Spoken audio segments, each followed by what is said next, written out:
نظریہ ولایت فقیہ، گھر کی گواہی کیا ہے؟ ایران میں خمینی انقلاب کے بعد سے نظریہ ولایت فقیہ کا غاصبانہ نظام نافذ ہے۔ انقلاب ایران کے سرخیل خمینی نے اپنے انقلاب اور تسلط کو وسعت دینے کے لیے شیعہ مذہب میں ایک نئی اصطلاح گھڑی، جس کے مطابق پوری دنیا میں بسنے والا ہر شیعہ ایران سے وفاداری کو اولین ترجیح کی بنیاد پر نبھائے گا۔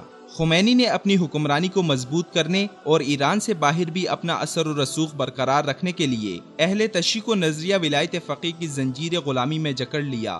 اسی انقلاب ایران کے بعد ایران نے اپنے پڑوس میں کچھ تو خون کا بازار گرم کر دیا۔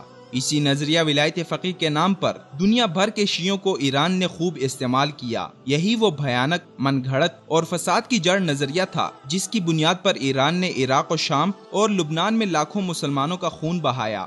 ایرانی پاسداران انقلاب کی تربیت یافتہ شیعہ ملیشیاؤں نے غیر ایرانی شیعوں کو اسی خون کے پیاسے نظریے کے ذریعے اپنے اپنے ممالک میں تربیت دے کر انہیں فرقہ واریت اور دہشت گردی کی جانب گامزن کیا۔ ایران ان ملیشیاؤں اور اپنے اعلی کاروں پر خطیر رقم خرچ کرتا ہے۔ بہت سے شیعہ فقط اس نظریے کو مقدس جان کر اپنے راسخ شیعہ نظریات کی وجہ سے بھی خود کو ایران کی ملکیت میں دے دیتے ہیں۔ ایران کے اس دھوکے اور فریب پر مبنی من گھڑت نظریے کا پول حالیہ دنوں ہی پاسداران انقلاب کے ایک اہم کمانڈر نے کھول کر رکھ دیا ہے۔ ایرانی پاسداران انقلاب کے ایک اہم سابق کمانڈر اور تہران میں عسکری یونیورسٹی کے استاد کرنل احمد غلام پور کا کہنا ہے کہ عراق کے ساتھ جنگ در حقیقت ایران عراق کی جنگ نہیں تھی جیسا کہ بعض لوگ سمجھتے ہیں، بلکہ خمینی کی ہدایت کے مطابق اس کا مقصد عراقی سرحد کے باہر اہداف کو حاصل کرنا تھا۔ فارس نیوز ایجنسی کو انٹرویو دیتے ہوئے کرنل احمد غلام پور نے کہا کہ ایرانی اسلامی انقلاب کی کوئی متعین حدود نہیں ہے، یعنی ایران کے نزدیک اس کے مفادات کے لیے کوئی حدود متعین نہیں، وہ جہاں چاہے جیسے چاہے اپنے تسلط اور مفادات کے لیے کسی بھی حدود کا پابند نہیں۔ ایرانی کرنل نے کہا کہ تمام فوجی تجزیہ کاروں کے نزدیک دفاع کا بہترین طریقہ حملہ کر دینا ہے۔ اسی بنیاد پر ایرانی سپریم لیڈر علی خامنہئی کی وضع کردہ حکمت عملی کے تحت ہم نے دشمن کے ساتھ اپنی لڑائی کو شام، لبنان، عراق، یمن، افغانستان اور پاکستان منتقل کیا۔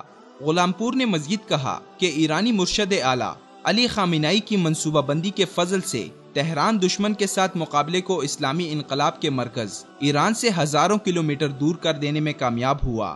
کرنل غلام پور کا مزید کہنا تھا کہ ایرانی عوام جس امن و امان کی نعمت سے فائدہ اٹھا رہے ہیں، یہ ہماری اس خدمت کے طفیل ہے جس کے تحت ہم نے دشمن کو اپنی سرحدوں سے دور بھگایا اور اس کے ساتھ جنگ کو بھی اپنی سرحدوں سے باہر رکھا۔ یعنی ایران اپنی حدود کی حفاظت کے لیے اپنے مخالفین پر کہیں بھی حملہ کرنے میں کسی قانون کا محتاج نہیں، اور ایران میں امن کے لیے پڑوسیوں کا خون بہانا، پڑوسی ممالک میں فرقہ واریت، دہشت گردی اور تخریب کاری کی آگ میں جھونکنا ضروری بنا دیا گیا۔ اور یہی نظریہ ولایت فقیہ کا وہ گھناؤنا راستہ ہے جس کے مطابق دنیا بھر کا شیعہ ایرانی سرحدوں کی حفاظت کو ایمان سمجھ بیٹھا ہے۔ ایران نے شام و عراق میں لاکھوں مسلمانوں کا قتل عام فقط اسی بنیاد پر کیا کہ وہ شیعہ افکار پر عمل پیرا نہیں تھے۔ شام و عراق، لبنان، یمن میں براہ راست ملوث ایران لاکھوں مسلمانوں کا قاتل ہے۔ پاکستان میں ایران کی پراکسی وار بھی کسی سے ڈھکی چھپی نہیں۔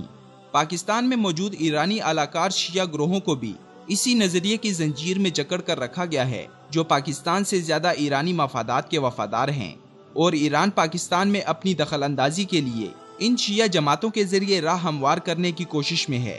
حکومت کو ان معاملات پر کڑی نظر رکھنی چاہیے تاکہ پاکستان میں شام و عراق جیسی صورتحال پیدا کرنے کا خواہاں ایران اور اس کے اعلی کار اپنے مذموم عزائم میں کامیاب نہ ہو پائیں۔